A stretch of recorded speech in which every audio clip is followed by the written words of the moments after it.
Sebenarnya kalau di modus fashion tuh bagaimana nih menurut Ibu Ita dan bedanya apa dengan fashion yang biasa? Jadi kalau bicara halal lifestyle memang kadang kita suka harus cermat juga gitu ya. Orang seringkali mengatakan halal lifestyle itu hanya terkait dengan makanan gitu. Padahal lebih luas dari itu. Alhamdulillah Hanan itu koleksinya dibawa ke San Francisco di museum. Semuanya batik. Wartawan di sana itu ketika nanya, ini produk kamu ya gitu. Oh, that's beautiful, kata dia gitu. I can imagine myself wearing that. Dan bawa Indonesia itu pengalaman aku 2016 tuh agak berat ke pasar Middle East. Itu kayak ada rasa diremehkan. Jadi ada orang di sana mau beli baju aku, udah tertarik banget. Terus dia tanya, dari mana? Min Indonesia gitu. Langsung jalan aja. Oh gitu? Insya Allah nanti program-program kita tuh sustain gitu. Istiqomah ya. Sampai nanti paling nggak ranking 1 ngalahin Turki.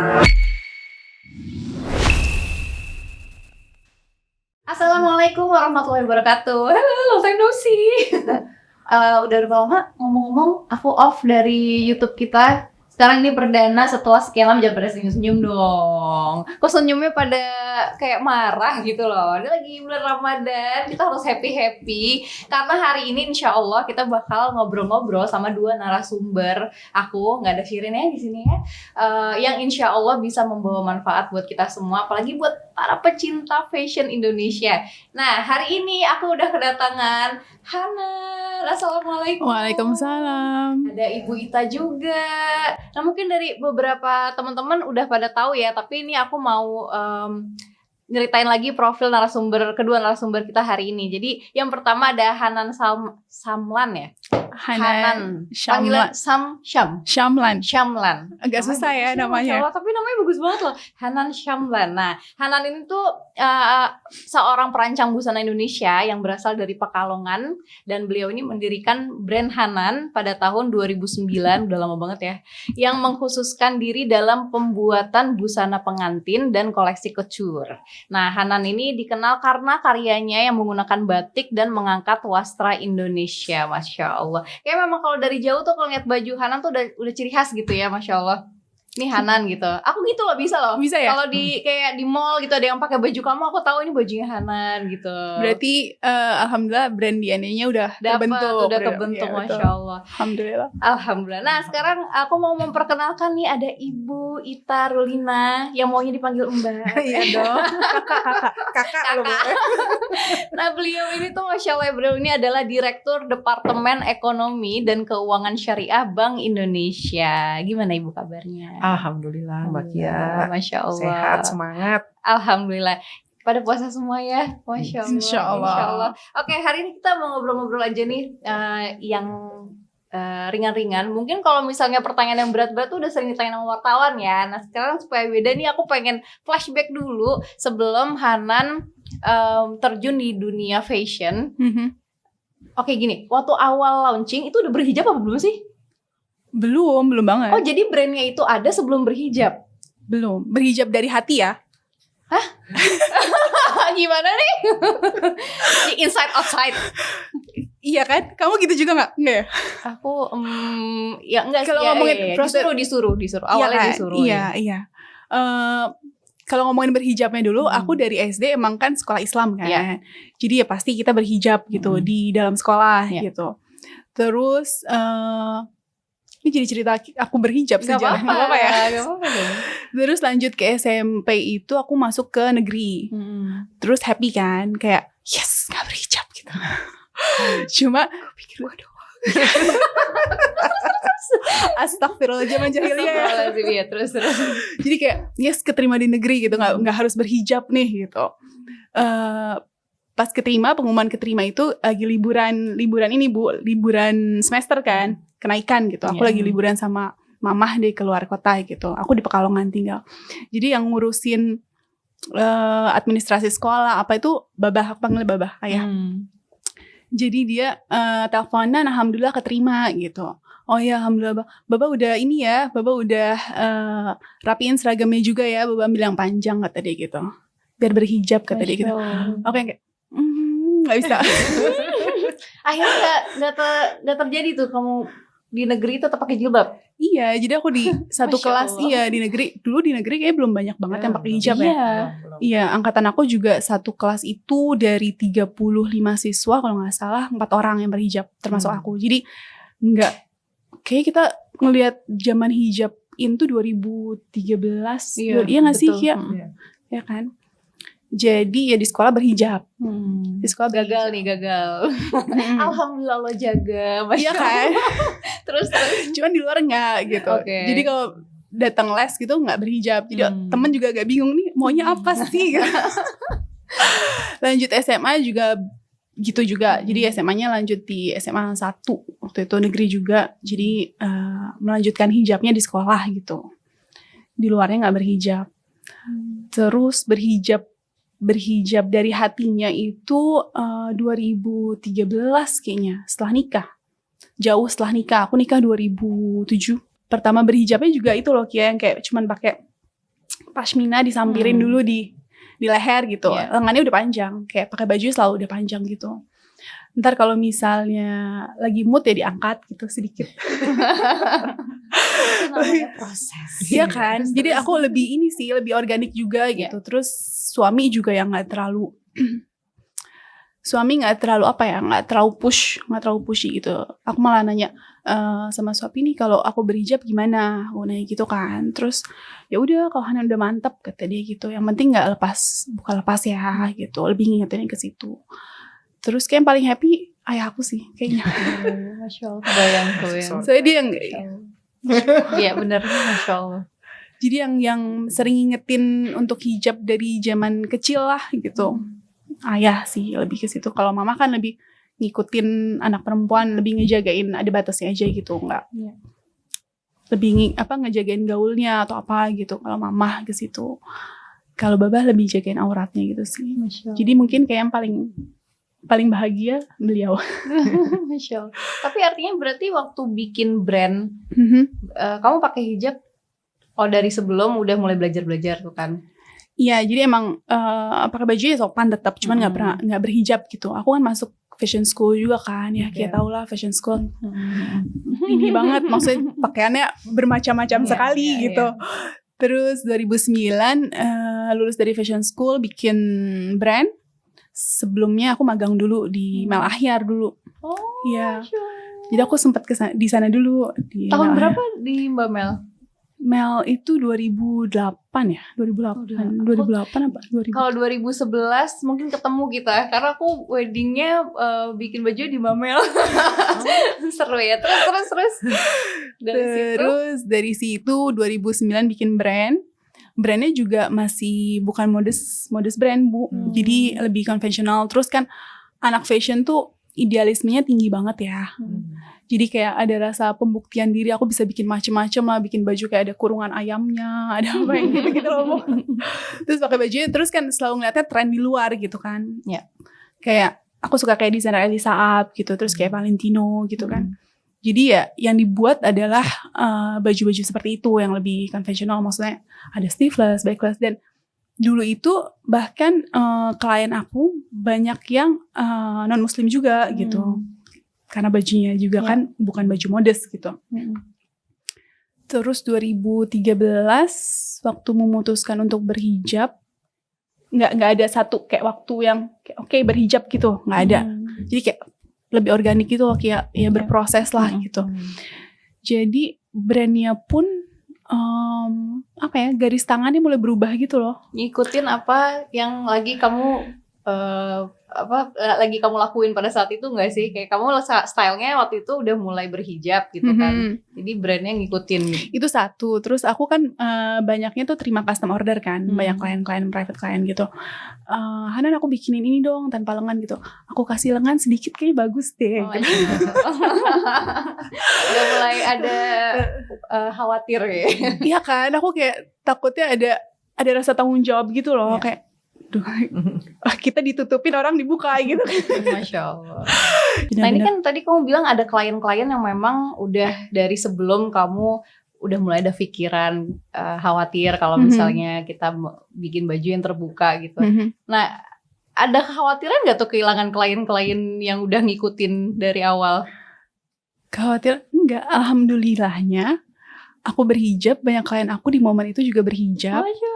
Jadi kayak aku mau dong baju yang dipakai Mbak Hanan kata dia gitu. Oke, alhamdulillah. Ada aja jalannya. Ya kan, jadi kayak Pasti.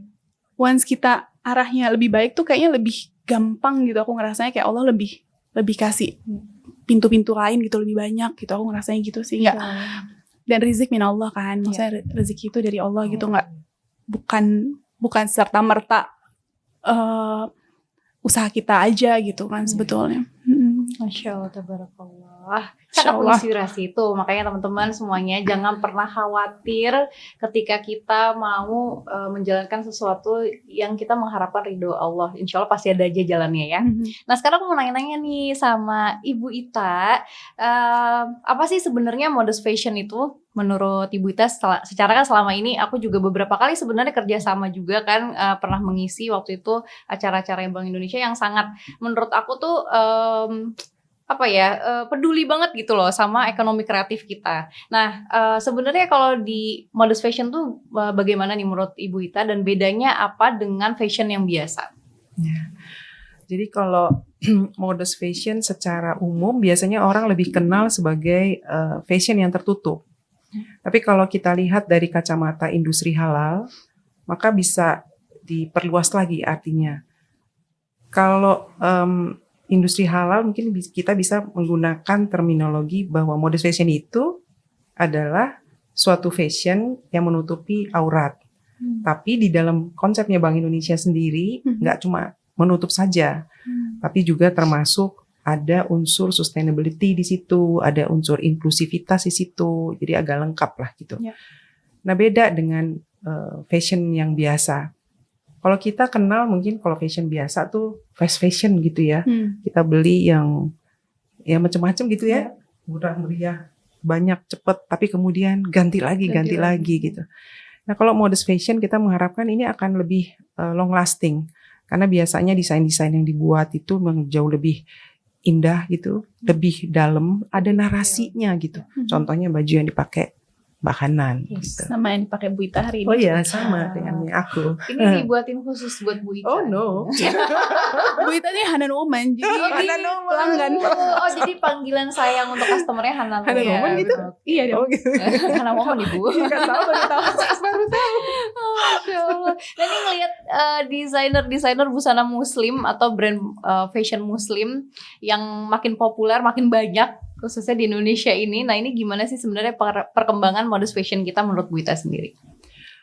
Nah modest fashion kita sebenarnya sangat kuat ya, insya Allah, dan potensinya sangat besar. Saat ini kalau kita lihat dari SGIE report, jadi SGIER itu adalah State of Global Islamic Economy Report. Nah nanti ke depan setelah ini kita ngobrolnya nyebutnya SGIE aja ya. Nah itu menyebutkan modest fashion Indonesia posisinya ada di ketiga. Kita masih kalah dari negara sebelah Turki sama Malaysia. Oh gitu? Iya, kita masih Gitu ya? kalah tuh. Masa sih? Ya, makanya kita padahal Ini by kita data lebih ya? Ini by data ya? Betul. Oke. by reportnya si SGIE itu. Oke. Tapi kalau lihat kenyataan di pasar, sebenarnya kita sangat luar biasa kuat gitu ya. Contohnya brand di Indonesia tuh sekarang luar biasa loh tumbuh modest fashion itu. Banyak desainernya, eventnya juga banyak. Jadi desainer tuh selalu punya kesempatan untuk menunjukkan karyanya gitu di berbagai event tadi. Kebetulan eventnya juga kita nyambung-nyambung ya, Banyak banget. temenan kan? Iya, Gitu. alhamdulillah. Jadi sebenarnya potensi kita luar biasa. Nah ini modest fashion itu kalau menurut Bu Ita sendiri apakah ini bagian dari halal lifestyle? Oh iya, Jelas ya. jelas. Jadi kalau bicara halal lifestyle memang kadang kita suka harus cermat juga gitu ya. Orang seringkali mengatakan halal lifestyle itu hanya terkait dengan makanan gitu. Padahal lebih luas dari itu. Kalau bicara halal lifestyle berarti kita bicara tentang bagaimana kita berbusana, bagaimana kita berkomunikasi, bagaimana kita melakukan transaksi gitu ya secara syariah, bagaimana kita berbanking gitu. Jadi dimensinya sangat luas. Nah di dalam konteks modest fashion ini yang paling gampang selain makanan ya, halal lifestyle itu bisa dicerminkan. Jadi kalau bicara halal lifestyle, Tentunya orang-orang yang sudah berhijab gitu ya seperti kita, mungkin orang akan bilang, oh ini sudah berusaha untuk mendekati gaya hidup yang halal lifestyle. Tetapi tidak hanya itu sebenarnya kalau bicara halal lifestyle. Halal itu selain kita tidak menggunakan zat yang haram, yang dilarang, tapi juga toyib sebenarnya, harus baik. Nah harus baik itu apa? Di dalam ceritanya Modest Fashion, kenapa Modest Fashion kita gitu ya yang diusung oleh Bank Indonesia dan beberapa kementerian itu kita mengusungnya Modest Fashion yang tertutup dan menggunakan wasra. Nah, kenapa wasra? Itu ada unsur baiknya dari situ. Jadi kita mendefinisikan Modest Fashion kita sebagai sesuatu yang halal dan thayyib. Halal karena memang ya dari zatnya insya Allah kita tidak menggunakan zat-zat yang haram tadi, dan juga thayyib karena kita memaksimalkan wasra. Nah itu bedanya mungkin gitu. Oke, sekarang aku mau nanya ke Hanan nih. Sekarang Hanan mulai berbisnis fashion itu, menurut Hanan adakah pakem atau patokan khusus dalam mendesain busana muslim? Kalau aku sih ngeliatnya udah DNA udah kebentuk banget nih. Tapi kalau udah sesuai pakem. Udah sesuai pakem. Iya karena kalau nyari batik gitu kan, batik tapi terlihatnya modern ini. Review mamaku aja, mama kan suka pakai batik gitu kan. Aku pernah beliin baju kamu waktu itu ke mall, ada kan di departemen store kan. Baru. Mama ini aja Hanan gitu. Insya Allah mama suka deh kalau mau batik-batik kan terlihat modern. Coba yang punyanya dia yang jelasin gimana coba. Kalau kita cerita Hanan ya, cerita brand Hanan. Emang aku tuh masuk ke dunia fashion itu sebetulnya DNA-nya dari si batik. Karena aku ngeliat batik tuh potensinya besar banget. Karena aku kan kebetulan di Pekalongan ya, lahirnya di Pekalongan. Jadi kalau misalnya kita ngeliat batik tuh kadang kan hanya banyak anak muda tuh terbatas dengan pattern, motif gitu. Once kita ngomong batik, yang keluar adalah misalnya kawung, atau parang, atau sekar jagad gitu. Kayak banyak motif-motif tradisional gitu. Nah, sementara kayak aku ngeliat batik itu kan banyak banget pengaruh dari budaya asing juga. Kayak misalnya batik Hokkaido, ada budaya Cina masuk di situ. Terus apalagi Pekalongan kan daerah pesisir banget kan. Jadi kayak ada kayak saudagar dari Arab, dari India tuh. Jadi sebetulnya aku ngeliat batik, oh ini tuh batik tuh teknik kalau menurut aku ya. Jadi batik tuh teknik yang punya Indonesia, yang bisa kita kembangkan lagi tergantung dari inspirasi yang kita mau satukan di situ. Jadi kalau misalnya brand Hanan sendiri tuh aku suka banget menyatukan 2 atau 3 budaya yang berbeda gitu. Jadi aku lebih produksi batik Hanan tuh mungkin lebih kontemporer gitu, lebih modern. Lebih aku berusaha biar lebih relate dengan zaman sekarang gitu, dengan customer base aku, dengan marketnya juga. Terus visionnya kan emang apalagi kalau dulu kan idealis banget ya Bu ya, masih muda. Kayaknya aku harus go global nih bawa batik gitu kan. Jadi emang sampai sekarang pun itu yang selalu tertanam. Maksudnya kayak oke nih jangan lupakan ya, ada kita punya visi ini loh satu. Walaupun alhamdulillah di dalam negerinya alhamdulillah gitu untuk jualan, bisnisnya oke, bagus banget. Cuman kan kita punya satu visi yang bisa membawa batik nih gimana caranya biar bisa ke market luar. Karena aku percaya gini sih, kayak kalau di luar kayak mungkin dari SGI ya tadi kan Turki udah satu. Ya karena dia produksi kainnya sih Bu, menurut aku hebat banget gitu, kayak betul. Kualitas kainnya gitu, dia tuh hebat banget. Mungkin kayak kita tuh agak susah kalau bersaing di situ. Nah aku tuh ngeliatnya sementara kita tuh punya potensi yang lebih luas yang negara lain nggak punya. Kita punya batik, tenunnya bagus banget. Kayak waktu itu juga pernah ngolah tenun Lombok kan waktu ke New York ya. Itu kan mereka nggak punya gitu. Kita punya loh. Kayak brand Dior aja kita pakai endek Bali. Gitu. Kenapa nggak kita yang ngolah gitu? Kita yang bawa ke sana. Jadi itu cita-citanya brand Hanan ini gitu terbentuknya gitu. Sampai akhirnya 2018 alhamdulillah Hanan itu koleksinya dibawa ke San Francisco di museum di sana gitu bareng sama Om Itang juga waktu itu Bu Ita. Jadi waktu sampai sana ada 3 baju kalau nggak salah, baju Hanan dipajang dan semuanya batik. Bangga banget alhamdulillah gitu.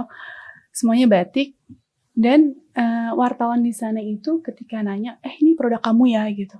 Oh that's beautiful kata dia gitu. I can imagine myself wearing that. Ketika dia mau pakai barang kita itu kan apresiasi tertinggi menurut aku.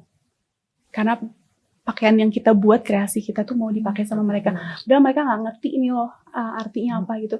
Cuman kan mereka bisa menangkap keindahan dari batik yang kita punya gitu. Jadi goalsnya nggak hanya pujian dari orang luar. Oh misalnya kayak orang ke Jogja, ke Malioboro atau oh lucu ya batik bagus ya gitu. Itu kan sekedar di lisan aja, goalsnya nggak ke situ. Jadi ayo dipakai ya di negaranya dipakai gitu. Kayak belakangan sih Hanan lagi fokus banget di pasar Middle East. Terus kemarin berkolaborasi lagi juga dengan BI berikutnya sebelum BI itu aku ikut di ini Expo. Dubai Expo. Itu luar biasa banget. Hanan ada di Pavilion Indonesia juga. 2023 bareng sama BI kita kolaborasi into MF ya, into Motion Festival. Bareng 3 desainer dari Indonesia dibawa oleh BI, Hanan, Itang Yunas, dan Mbak Ayu Diandari waktu itu, Om Itang. Kita ke situ lagi gitu, ke pasar yang sama nih di Dubai. Sampai akhirnya kita dapat, jadi aku kan udah beberapa punya data customer yang karena kan udah beberapa kali ke sana kan ya, maksudnya ke Dubai. Jadi kan kita pasti pegang data gitu kan. Once kita ke sana kita undang lagi, mereka bawa teman lagi. Jadi kita membuat pasar baru di sana. Mungkin di Indonesia kita pasarnya udah terbentuk kan. Tapi di negara orang kan kita siapa gitu, nobody gitu kayak orang kita kan belum dikenal kan, terus orang asing pula gitu kan, nggak mudah gitu, nggak mudah. Jadi dari data-data yang kita dapat kita undang lagi sampai akhirnya kemarin Maret 2023 aku undang salah satu klien juga. Akhirnya mereka nggak taunya ternyata mereka punya exhibition untuk orang lokal. Pasar yang aku usahakan untuk dapatkan selama bertahun-tahun gitu. Dan bawa Indonesia itu pengalaman aku 2016 tuh agak berat ke pasar Middle East. Itu kayak ada rasa diremehkannya ada banget gitu kayak. Gitu. Iya. Karena mungkin mereka punya standar menurut mereka kualitinya gitu yang dikhawatirin mungkin kan. Mungkin terus kan mereka ngeliat kita masih negaranya bukan fashion capital juga buat barang-barang fashion tuh bukan standarnya mereka. Mereka kan biasa kayak ke London, ke Paris gitu kan. 2016 tuh aku waktu ke Qatar ini loncat ceritanya gitu. Pertama kali ke Middle East tuh ke Qatar. Jadi aku bawa koleksi Hanan Identity yang akhirnya dipamerkan di San Francisco itu di Qatar pertamanya. Jadi ada orang di sana mau beli baju aku, udah tertarik banget. Terus dia tanya, dari mana? Dia nanya gitu, pakai bahasa Arab. Terus, kamu jawabnya pakai bahasa Arab juga? Pertanyaannya cuma kayak, Min Wen gitu doang kan. Pertanyaannya dari mana langsung kayak gitu doang. Terus aku bilang, Min Indonesia gitu. Kamu modalnya udah ada tuh kan, lanjut lah berarti. Kalau ditanya Min doang. terus Min Indonesia, terus dia kayak, langsung jalan aja. Oh gitu? Iya nggak sih ya? Hello. Gitu sih. Makanya aku bilang nggak mudah ternyata masuk ke pasar situ ke Middle East. Jadi aku nyoba tuh 2016. That's why di 2023 akhir kemarin ketika masuk tuh kayak beneran. Dan rasa acceptance dari mereka tuh besar banget ternyata sekarang. Nah itu kuncinya ya, produknya tuh memang benar-benar harus yang terbaik ya untuk bisa supaya mengikat mereka dan harus relatable sama mereka. Cuman kan kita harus peka juga sama pasar di luar gitu. Kalau once kita mau jualan ke sana gitu. Nah, ada nggak kayak special edition yang memang Hanan khusus desain sesuai dengan taste-nya orang sana gitu? Atau dibedain sama yang di sini? Lebih ke ini sih, lebih ke misalnya kayak di sini, kayak di kita ya di Indonesia, kita kan emang pakai baju cantik untuk di luar, ya kan keluar. Mereka itu dan kita suka banget warna-warna dark gitu kan, gelap gitu, kayak udah kayak Kia suka banget pakai hijab hitam ya nggak sih? Tapi udah ada kemajuan kok sekarang, better. Ada pink, ada sekarang di lemari. Hijab yang lain udah nggak nangis. Tadinya semua hitam putih warnanya gitu doang. Iya kan. Once kita sampai di sana tuh mereka udah nggak mau warna hitam ternyata. White color please, katanya gitu. Dan banyak juga ya, can you make the lining sleeveless, katanya gitu. Jadi kan kita ada, kalau kita baju panjang gitu, disebutnya di sana kalau nggak salah jalabia ya, dress yang panjang gitu. Mereka juga pakai yang tertutup gitu. Cuman mungkin kalau misalnya kita pakai bahan organza atau tile gitu, dia maunya si dalamannya itu sleeveless justru. Karena mereka nggak pakai di luar. Oh, Iya kan? Kita kan lihat Iya, mereka iya, pasti iya. abaya-abaya aja Iya. gitu. Dan mungkin aku juga ngeliatnya karena si abayanya ini udah warna-warna gelap, that's why mereka nyari warna yang lebih cerah gitu, light color gitu. Jadi lebih kayak penyesuaian culture-nya mereka juga Iya. sih. Jadi nggak cuma dari tren ternyata ya. Maksudnya lebih ke pemakaian produk yang mereka pakai itu Iya. seperti apa gitu, style. Jadi once Iya. satu tren, mungkin 2 style sama culture budaya mereka. Oke, Bu Ita, nah ini seiring dengan merebaknya bisnis modest fashion, sebenarnya tuh gimana sih potensi pasarnya? Nah, kalau bicara potensi pasar tuh gede banget kita sebenarnya. Si SGIE itu kembali lagi si report tadi. Reportnya Nah, aku banyak belajar sih sebetulnya hidup sama bareng sama Bu Ita ini. Iya. SGIE Itu lagi. kesempatan emas loh, Masya Allah. Aku belajar dari dia. Terus. Dari data yang dia kasih ya per tahun mungkin 2022an gitu. Spending masyarakat, jadi belanja masyarakat global untuk modest fashion itu kurang lebih sekitar 318 miliar US dollar. Itu katanya kalau menurut kalkulator ya kurang lebih mungkin 4.000, 5.000 triliun cenah gitu ya. Itu di tahun 2022. Ke depan, ini perhitungan mereka juga, itu naik sekitar sampai 428 miliar US dollar lah. Atau 450-an gitu. Jadi naiknya di kita kalau secara ini bisa sampai 1.500-an triliun. Spending orang-orang terhadap modest fashion. Nah yang seringkali kita lupa, begitu kita bicara modest fashion, kita pikir itu yang make tuh orang Islam doang gitu. Padahal enggak. Nah cuma kita itu kadang-kadang membatasi diri kita sendiri. Jadi belum apa-apa kita bilang gitu, bahwa ini fashion untuk muslim gitu. Padahal belum tentu. Banyak sekali di negara-negara sana tuh yang ada loh seleranya dengan modest yang seperti kita pikirkan. Contoh ya, di ini aja deh kalau kita lihat itu karpet merah itu juga apa? Iya, red carpet. Red carpet itu. Award itu. Ya walaupun ada yang terbuka ya, tapi ada juga beberapa artis itu udah mulai pakai tertutup walaupun dengan detail bordiran yang kelihatan mungkin paetnya apa diamondnya banyak, tapi mereka konsepnya tuh tertutup sebenarnya. Long dress panjang, tertutup, tangan panjang dan tidak nerawang. Artinya tanpa sadar sebenarnya ada market khusus gitu. Tinggal gimana kita ngejual kelebihan kita kepada selera mereka yang mungkin agak berbeda, lebih maju kali ya dibanding kita gitu. Kalau kita tadi itu bener tuh kata Hanan tuh.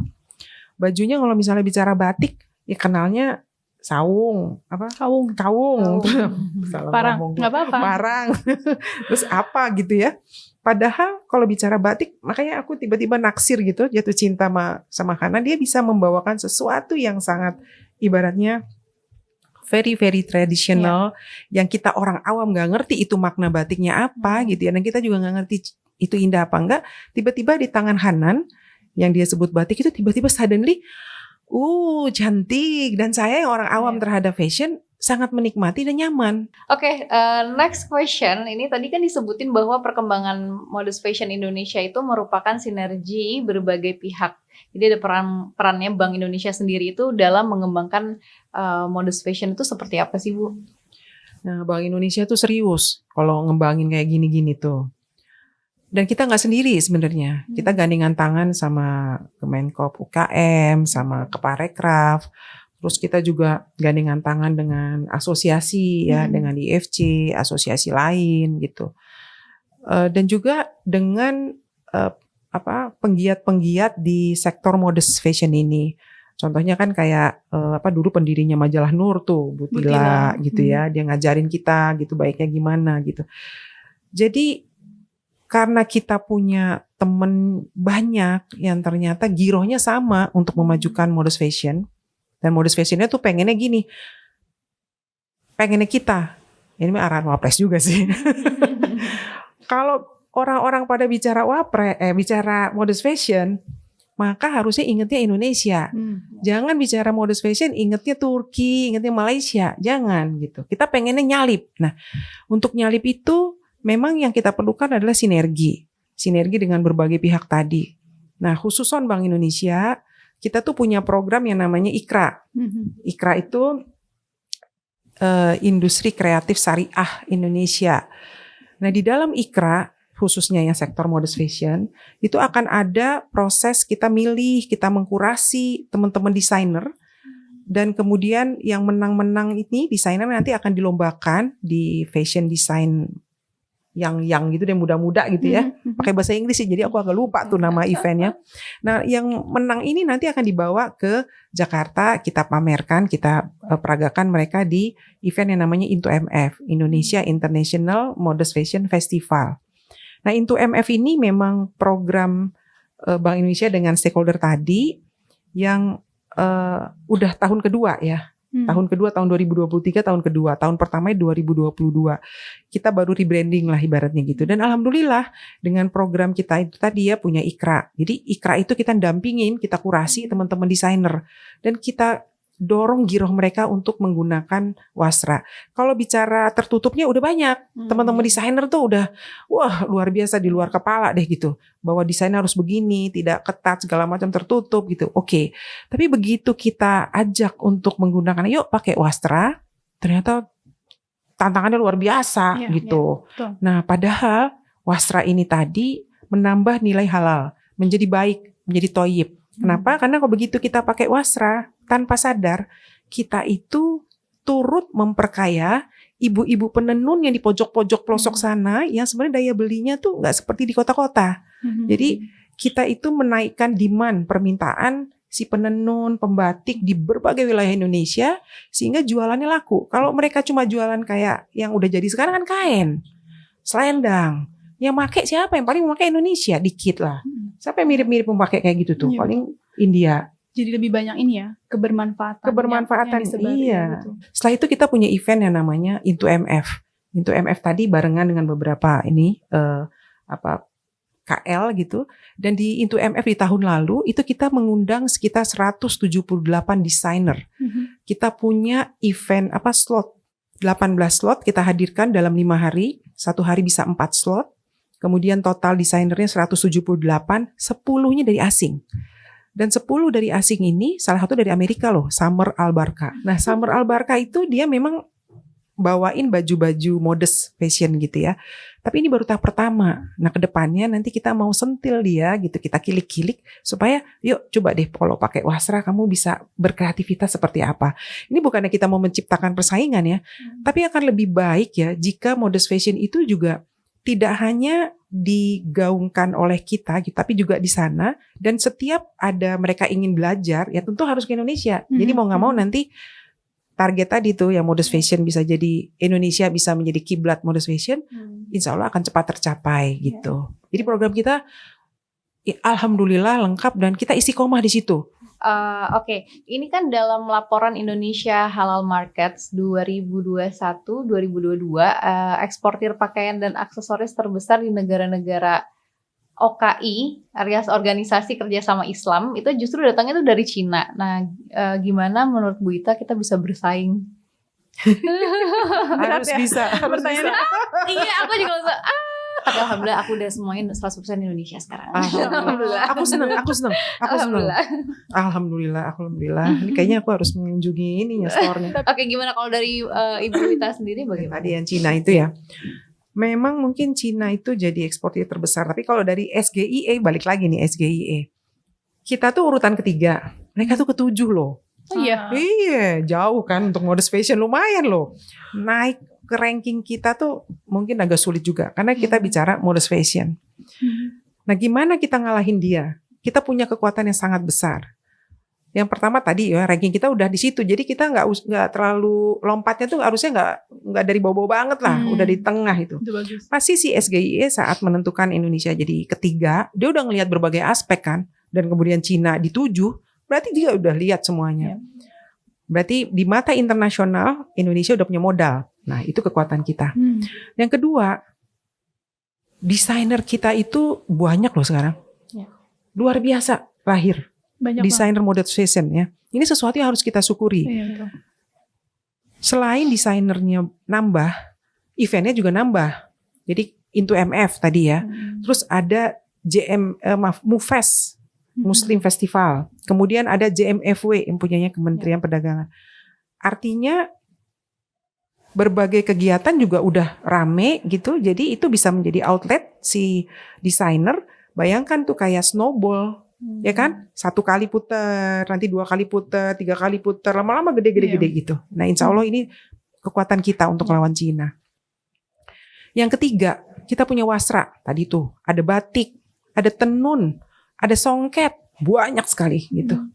Jadi insya Allah ini kekayaan kita yang Cina nggak punya.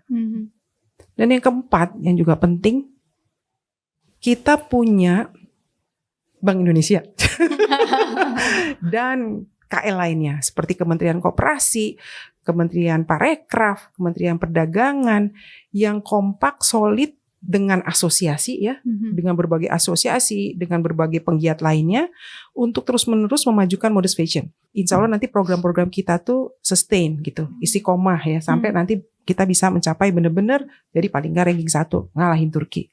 Amin. Gitu. Amin. Amin. Amin. Oke, untuk Ibu Ita lagi nih, fashion muslim itu perlu nggak sih ada sertifikat halalnya? Karena waktu itu sempat ada yang keluar tuh heboh. Itu gimana menurut Ibu? Ya, kalau bicara sertifikat kita ngikut aturannya Kementerian Agama. Nah, memang menurut mereka salah satu produk yang perlu sertifikasi adalah produk tekstil dan fashion gitu. Memang perlu sebagai barang gunaan. Tetapi ini kan secara undang-undang sertifikasi halal di tahun ini tanggal 17 Oktober 2024 itu fashion tekstil itu belum termasuk yang wajib diselesaikan halalnya gitu. Ada 3 kelompok yang wajib di 17 Oktober ini dan semuanya terkait makanan. Jadi si tekstilnya belum gitu. Mungkin nanti kita lihat arah pemerintah gitu ya. Kapan akan menerapkan itu. Karena kenapa concern tentang tekstil itu ya, sertifikasi halalnya?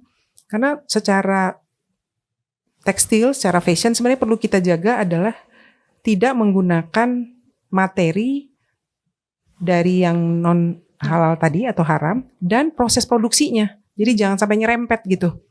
Jadi ada misalnya kita jahit potong di suatu lokasi, di sampingnya lagi merah itu ya, B2 misalnya gitu. Itu yang sebenarnya mau dijaga oleh pemerintah. Untuk Hana nih sebagai pelaku bisnis modest fashion, harapan kedepannya seperti apa? Harapan kedepannya kayak sama kayak Kia deh. Kan kita sama-sama pelaku. Masya Allah. Kayak mungkin aku lebih ke ini ya, lebih menguatkan ekosistem di fashion industrinya.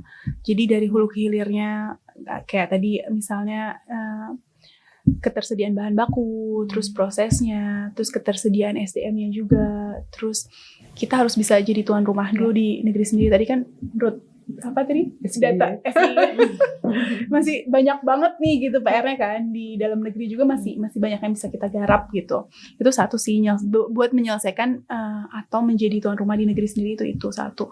Terus kedua mungkin kolaborasi kayak misalnya pelaku fashion industry bersama BI, terus kemudian bersama pengrajin. Jadi mungkin kolaborasi antar pelaku di fashion industry ini harus lebih kuat lagi. Oke, terakhir ini untuk Ibu Ita. Kalau tadi itu kan dari Hanan ya, dan sekarang kalau dari Ibu Ita sendiri, harapan pengembangan modest fashion untuk tanah air tercinta ini seperti apa? Aduh, kalau harapan ya, by data kayaknya. by data. Pengennya by data. Saya berharap kita semua penggiat di modest fashion itu kompak, istiqomah. Jadi jangan sampai perbedaan pendapat yang sedikit saja kemudian memecah belah kita. Dan kita lupa dengan tujuan besarnya gitu. Sehingga gak tercapai tuh Indonesia menjadi pusat modest fashion dunia. Indonesia dibandingkan negara lain ya, dengan segala macam dinamika di global gitu, Indonesia tumbuhnya positif ya, di atas 5 gitu. Negara lain susah. Itu kenapa terjadi? Karena pemimpin-pemimpin kita semuanya kompak untuk memajukan negara ini. Berbeda pendapat sedikit wajar, tapi jangan sampai melupakan tujuan mulia kita. Nah, saya berharap nih ada kakak Hanan, kakak Kia gitu ya, adik-adik. Nah nanti juga ada KL-KL yang lain gitu ya. Nggak apa-apa kita punya berbagai program. Yang penting tujuannya sama, tujuannya satu, menjadikan Indonesia sebagai pusat modest fashion dunia. Kalau ada yang jualannya misalnya, oh kok jualannya gayanya seperti itu, ya nggak apa-apa, mungkin seleranya ada berbeda kan. Yang penting kita garap semua market yang tadi itu loh, yang sampai ribuan triliun tadi gitu. Nggak mungkin itu bisa dipenuhi oleh satu pihak saja. Jadi harapan saya adalah ayo bergandengan tangan sama-sama dan tetap istiqomah. Jadi siapapun pemimpinnya yang ngurusin modest fashion di berbagai KL, tetap semangat jalurnya ke situ gitu. Itu aja Setuju mungkin. banget aku. Dan ini sebenarnya kita punya value culture yang harus kita syukurin. Alhamdulillah kalau aku ngelihat teman-teman gitu ya, kita saling support gitu, nggak ngerasa ada kayak jadi kompetitor. Ada brand baru kita diundang, kita datang, kita support. Padahal mungkin baru ketemu beberapa kali gitu. Aku ngelihat teman-teman rata-rata seperti itu sih Bu ya. Mudah-mudahan Allah terus jaga. Ya kita sama-sama berjuang di kotak masing-masing. Seperti Ibu Ita tadi bilang, kita punya goalsnya memajukan industri kreatif Indonesia ya, khususnya di modest fashion ini. Oke, terima kasih banyak Hanan, Ibu Ita, terima kasih banyak. Mohon maaf kalau ada kata yang salah dari kita, ada yang kurang. Semoga bermanfaat untuk teman-teman semua. Kita ketemu lagi di next episode insyaallah. Assalamualaikum warahmatullahi wabarakatuh.